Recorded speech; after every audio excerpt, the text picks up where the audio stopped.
Böyük ailələrin imsak süfrəsi üçün bu börək doyumlu və sərfəli yeməkdir.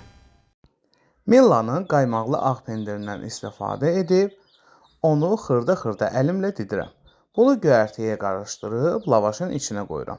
Dürüm kimi büküb küvetin içinə istədiyiniz formada yığa bilərsiniz. Bunun üstünə sadə qaymaq çəkib Holland pendiri də əlavə edə bilərsiniz. Mənim kimi sos da qoya bilərsiniz.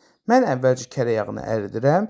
Əridilmiş kərə yağını da onun üstünə qatacağam. Sonra isə onun üçün sos hazırlayıram ki, bu sosda da süd, qatıq, yumurtadan istifadə edirəm. Sonra əridilmiş kərə yağı və sosu börəyin tam olaraq canını hopdururam. Bu yeməyi yaxşı olar ki, iftardan sonra hazırlayasınız və imsaka qədər bu tam olaraq öz sosunu, şirəsini canına çəksin. İmsakda yuxudan ayılanda isə bunu göndərirsiniz sobaya, 180 dərəcədə təxminən 17-18 dəqiqə ərzində bişir. Ondan sonra da nuş olsun. Bəh, börəyimiz qızardı. Yaşıl otdan gələn təbii kərə yağı, təbii inək südü, ağ qaymaqlı pendiri ilə hazırlanmış bu börəyi təbii kən qatığı ilə yeməyi unutmayın. Millanın təqdim etdiyi məhsullar tam təbii və ləzzətlidir.